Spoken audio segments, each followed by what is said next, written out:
She came home laughing. 3 in the morning, heels in her hand, hair tangled from the night air, eyes shining like nothing in the world could touch her.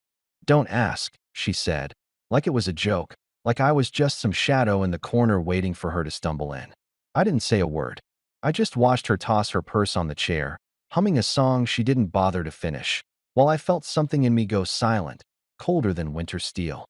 People always think revenge is loud, shouting, slamming doors, throwing things against the wall. They're wrong. Sometimes it's the quietest moment that carries the sharpest blade. Before we dive deeper, hit that subscribe button, drop a like, and leave a comment. Tell me, what would you have done in my shoes? Now let's get back to it.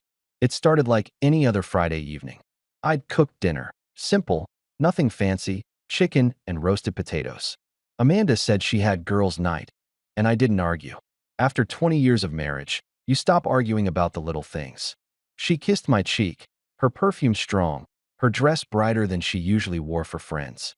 "Don't wait up," she smiled, sliding out the door before I could even answer. I sat in the kitchen long after she left, staring at the empty plates. The house was too quiet. Our son, Kevin, was away at college, and suddenly, without his noise, the place felt like a museum filled with memories no one visited anymore. The tick of the clock over the fridge grew louder with each second, and with every tick, something in me twisted tighter. Around 10, I poured myself a drink. Around midnight, another. By 1, I wasn't drunk, but I wasn't sober either. I scrolled through my phone, half expecting some text from her, some picture of the girls clinking glasses, but there was nothing. Only silence. That silence became heavy, pressing on my chest. When the front door finally clicked open, I didn't get up. I didn't speak. I just listened. Her laugh sliced through the night like glass breaking. High. Careless, like she was still at that bar or wherever she'd been. She leaned against the wall, still giggling, and when she caught my eyes, she didn't flinch. "Don't ask," she said, shaking her head with a grin, as if her secret belonged to her alone and I was too small to matter. But I mattered, and deep down, she knew it. I didn't yell. I didn't demand answers. Instead, I just let the silence grow, stretching between us like a rope she didn't realize was already tightening. Because the thing about silence is this: it makes people underestimate you. And I was just getting started. The morning after her laughter, the air in the house felt different, heavy like the walls themselves were holding their breath. Amanda shuffled into the kitchen wearing one of my old shirts, her face pale and her eyes puffy from a sleep that clearly hadn't been peaceful. She reached for the coffee pot, but I had already emptied it into the sink. She looked at me, startled, as if she wasn't sure whether to speak. I sat at the table with my laptop open, pretending to scroll through work emails.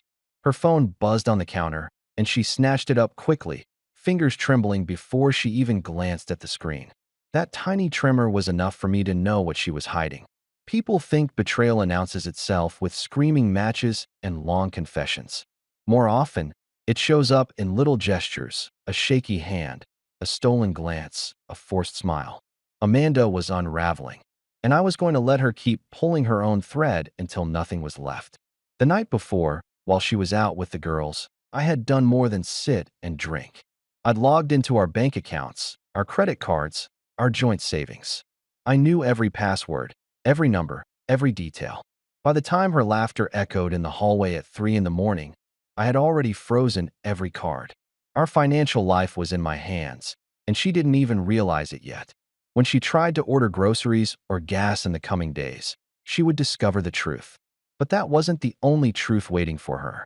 We had installed a new home security system last year, one that uploaded every camera feed to the cloud. Amanda had forgotten that detail, but I hadn't. As she kissed her colleague in the shadowed corner of that parking lot, the little red light above the garage door blinked faithfully, capturing it all. I'd watched the footage twice, not because I needed to confirm it, but because I wanted to burn it into my mind. No excuses, no lie she could spin, evidence colder than any words. At 2:30 in the morning, I took a still frame, clear enough to show her lips on his hand sliding around her waist. Then, with one click, I sent it to his wife. No subject line, no explanation, just the truth, raw and undeniable. So that morning, when Amanda stood in the kitchen clutching her phone like it might explode, I didn't ask a thing. She cleared her throat, forcing a casual tone. "Did you sleep okay?" I nodded once, keeping my eyes on the screen. Her voice wavered. "Something's wrong with my card. I tried to order coffee on the way home, and it didn't work." I sipped my drink slowly. "Strange," I said, and nothing more. The silence pressed harder. She shifted on her feet, trying again. "Maybe the bank system is down?" Another shrug from me. I could see her frustration rising, but underneath it was panic. The kind of panic that makes a liar sweat. The hours dragged, and she tried calling the bank. She tried calling me while I sat right there, ignoring her number flashing on my phone screen. Her patience cracked. "Why aren't you answering me?" she snapped, her voice too sharp for the early morning. I closed the laptop, finally meeting her eyes. They were wide, frantic, the eyes of someone who knew the walls were closing in but didn't yet know how or why. I let the silence stretch until she nearly broke. Then I said calmly, "Maybe you should call someone else. I'm sure his wife would love to hear your explanation." Her face drained of color. She froze, her hand tightening around the edge of the counter.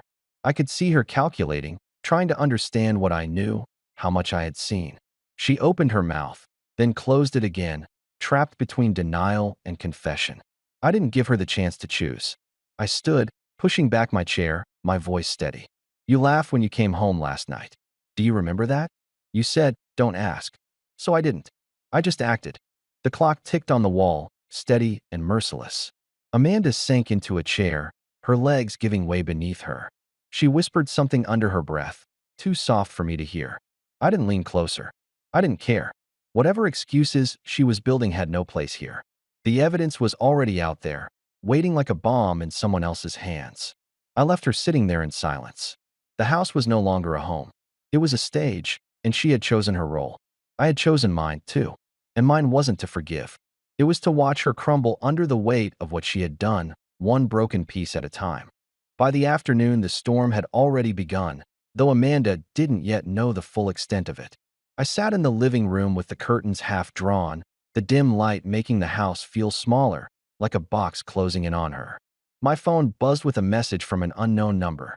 It was his wife, Melissa. She didn't write a paragraph, didn't ask for clarification. She simply sent one word. "Thanks." That was enough. I could picture the scene in their house, the confrontation, the shouting, the tears. While Amanda paced the kitchen wringing her hands, another family across town was breaking apart in real time, and I was the one who had cut the cord. Some people might call it cruel, but I saw it as balance. She had made her choice, and choices always demand payment. Amanda tried to busy herself, as if cleaning the counters or folding the same dish towel again and again could erase the weight pressing down on her. I noticed her checking her phone constantly, waiting for a message that never came. Maybe from him. Maybe from her so-called friends who'd been with her the night before. Whoever it was, the silence she received in return was more punishing than any scream I could have delivered. Every minute that passed, her shoulders hunched lower, her face grew tighter. She was unraveling, and I let her. Around 6, she finally broke. "What did you do?" she demanded, her voice sharp, her eyes red from the tears she had tried to hide. I leaned back on the couch, my arms crossed. "I froze everything," I said simply. "Every card, every account. You don't get to use what we built together to fund your secrets." She gasped as if the air had been ripped from her chest. "You can't just—" I cut her off, my voice still calm but colder than before. "I already did." She stumbled backward like she'd been struck, her hand gripping the back of the chair for balance. "Why would you do that?" she asked, but even she knew the question was hollow. Her eyes searched mine, desperate, terrified, but also defiant. Betrayers often cling to the illusion that they can talk their way out of the mess they've created.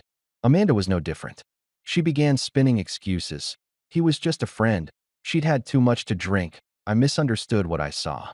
Every word dug her deeper, and I didn't flinch. When she realized I wasn't biting, her tone shifted. She tried sweetness, begging me to talk, to explain myself, to forgive. But my silence was stronger than her pleas.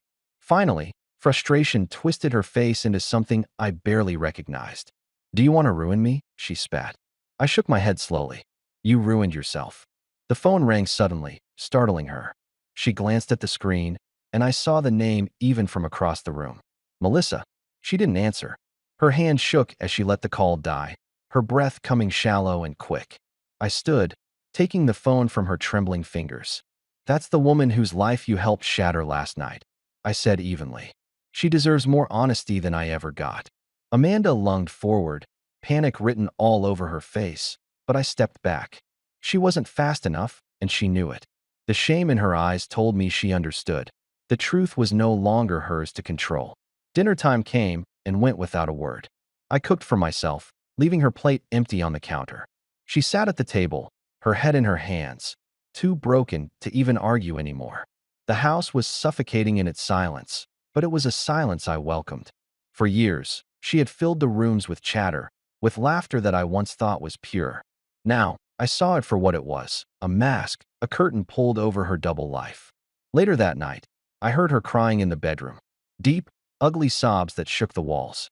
Once, I would have gone to her, held her, told her everything would be fine. But not this time. This time, her cries were the sound of consequence. She cried not for me, not for us, but for herself, for the crumbling image she had built.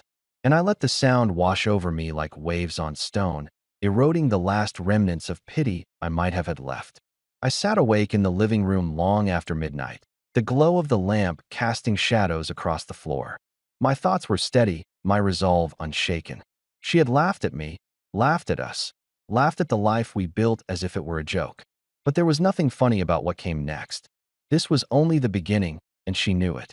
The next morning arrived heavy with silence, a silence so deep it felt like the air itself had weight.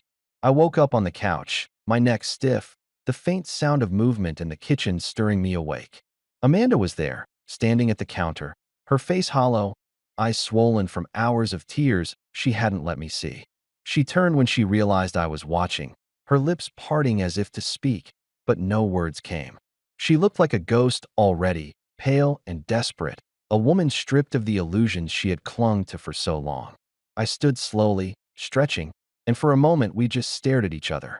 She was searching my face for something, mercy, softness, anything. I gave her nothing. Her phone buzzed again.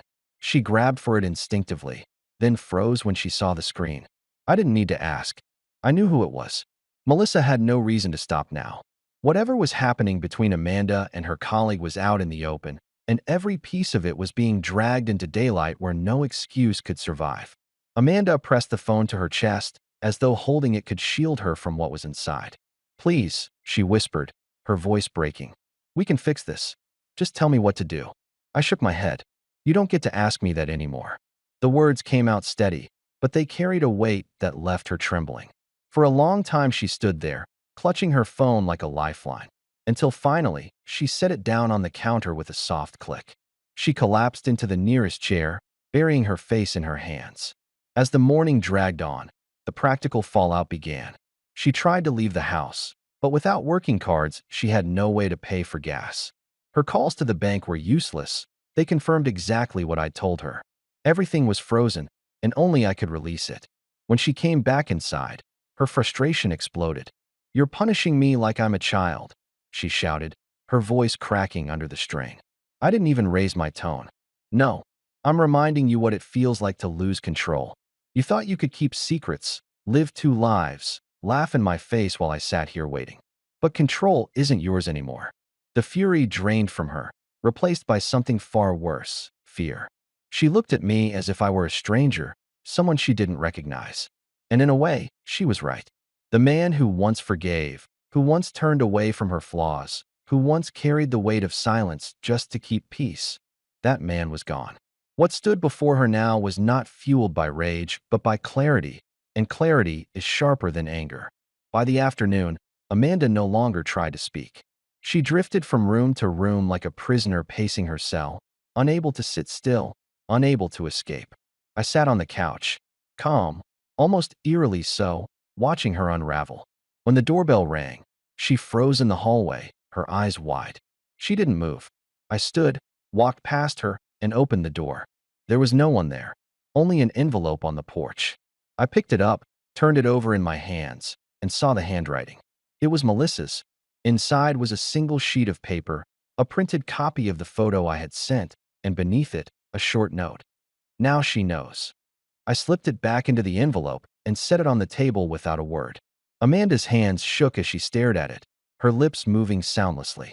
As the day turned to night, the weight of reality pressed in on her from every side.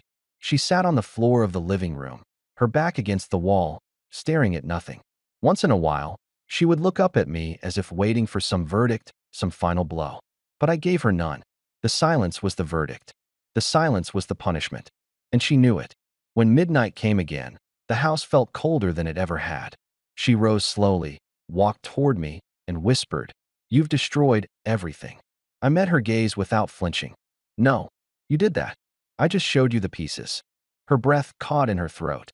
She wanted to argue, to fight back, but the truth pressed too heavily on her chest. She turned away, retreating to the bedroom where she closed the door softly, as if even the slam of it might break her further. I remained in the living room, listening to the silence that had replaced the laughter from just 2 nights before. A silence more powerful than rage, more final than any shouted word. And as I sat there, steady and calm, I understood something I had never realized before. Sometimes the quietest revenge cuts the deepest, leaving scars no one else can see. If you've stayed with me until the end, make sure you subscribe, hit the like button, and leave a comment. Tell me what you think. Was silence the right answer, or would you have done something different?